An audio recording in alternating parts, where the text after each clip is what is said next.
I've been wanting to make this video for years, but until recently, my only evidence was this ex-con who told me. Mate, I was in the prison system for 5 years. For what? Oh, it's probably better you don't know. And the other was a former prisoner who was disabled, and on his first day, the guard said, "Exercise time, let's go." The guy in the cell opposite me has been kind of threatening to rape me all day. Who, Petey the rape artiste? I take me buggery to an art form. You're paranoid, Philip. There's nothing in his record apart from 10 rapes that would suggest that. Now get out. Maybe the fresh air will make you less nuts. Pushed him out. There was no guards on duty, so apparently in his words it took 2 seconds before a prisoner grabbed his cane and said, "Ain't gonna get around without your cane now, Puff." "How come I'm always called a puff when Petey the rape artiste rapes men in here and doesn't?" "'Cause I don't want Petey's attention on me, fuck." A semicircle of prisoners then surrounded him, at which point this boss former SAS soldier who was doing time for being a punisher in a bikie gang did one of these to one of the guys encircling him. Crushed his windpipe, and while he was on the ground sounding like a very scared Darth Vader, the former SAS soldier said, and this is the coolest thing I've ever heard in my life, "Anyone else want to dance?" Now, you're probably wondering, Oh bullshit, why didn't the guard step in? 2 words, private prison. I've since talked to a former guard and a union rep that represent prison staff, and both of them have told me that in the public system there is 1 guard for every 15 inmates, which is scary enough because most prison guards are not little Japanese guys that haven't done anything yet, but when they do, you know it's going to be good. They almost always look like the fat guy from Cheers. Imagine him versus a baker's dozen. Of donuts? No, murderous gangbangers. Plus 2 sex offenders that enjoy watching the carnage. Oh, that makes 15. But because prison staff are 3/4 of the cost of running a prison, private prisons, whose only goal is the same as Warner Brothers for turning The Hobbit into 3 films. Money, money, money, money! Money! Seriously though, I should be in jail, shouldn't I? So in order to maximize profit, guess how many guards I've heard they put on the night shift to supervise close to 1,000 inmates? Oh, I'll lowball and then anything he says will sound lame. 2. See, even when you play that shitty little game, it's nowhere near as bad as the reality. 1. They apparently put 1 guard on shift for the entire complex. That takes Doom survival mode to a whole new level. All they can do if inmates start stabbing each other is sit in the control room and yell over the intercom, Oi!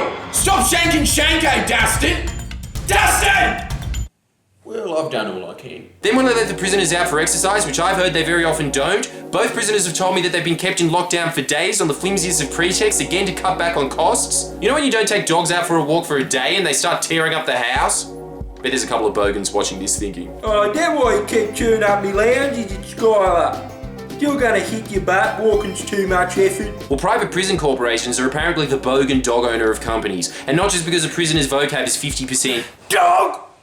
I just, Schmitty in prison language, has he read Nietzsche? Fucking dog, cunt! And indeed he has. But if you're in a tiny prison cell with 8 other murderers that was designed for 4, but as Biggie Smalls' cousin, who was a private prison warden, Biggie Cells, once said, "Mo money, mo prisoners," what do you think they're gonna do to pass the time? Why, we play Boggle, of course. Yeah, with each other's heads. One of the inmates claimed that a cellmate of his was on the ground for 2 days unconscious before the only doctor on staff, again, could see him. And as Chopper Reed once said, prisons aren't exactly filled with criminal masterminds. If you ask most of them, what do you think Tim Bailey's job is, they'd say, Public intellectual. So they don't blame the CEO of GEO or Serco for their factory farm conditions, which, how good is this, they also run nursing homes. Can I sit next to that tree out there? Get away from the window or I'll bash your head in, Mavis. They blame the prison guards. So when they're finally released for their contractually required minimum amount of exercise, all at once, there is allegedly 6 guards on duty to deal with all 1,000 free-roaming inmates. 6. That is mathematically worse odds than 300, and none of them have 6-packs. Oh, but hashtag the feed reported that private prisons are the tits because you get to make Aboriginal art in there. When I asked the disabled inmate what rehabilitation programs are available in GEO facilities, perhaps some vocational training or some psychotherapy, or even a psychiatrist, you know, anything that might be a little more comprehensive than a fucking art class, which the sex offenders wouldn't attend anyway because... No, we never get to do nude life drawings. You know what he told me? that the only thing he learnt in his year-long sentence is that prison is a complete waste of time. That while these programs exist on paper, the staff make it as difficult as possible for the inmates to access these programs, which as a taxpayer, I'm slightly peeved to discover, as I thought my money was going towards rehabilitation, which is, the entire point of being in prison. So that you walk in a guy that did a hit and run on a kid and come out nursing orphans of roadkill and saying in training videos, My name is Joe, and I look after Joeys. but instead apparently this money is being skimmed by GEO and Serco to bolster the profits of their share prices. And maybe this is all bullshit. Maybe the two inmates, the prison guard and the union rep, are all telling fibs that just conveniently match up. Maybe GEO prisons are actually Australian heaven, just a really big sizzlers. But if that's the case, then golly gee, private prisons sure do like their privacy. Why do they force their prison staff to sign non-disclosure agreements? Why is it that unlike ICE in private prisons, conditions are never shared with the outside world unless it's out of a prisoner's contraband camera phone, which forced a parliamentary inquiry in New South Wales into privately managed prisons, of which very little, if any, of the findings will be released to the public, as that would be a breach of contract, which suits Premier Gladys Berejiklian just fine, as despite all the accounts of horrendous mismanagement, the Liberals are still on record saying they want more private prisons. It doesn't seem to bother them that the reason private prisons are 20% cheaper to run is because of the gross understaffing which makes drugs and weapons rife within these facilities. And it certainly doesn't seem to affect their decision making that the price of shaving off a fifth of the cost is that the entire point of the penal system is completely inverted. Like all private enterprise, commercial correctional facilities have a product,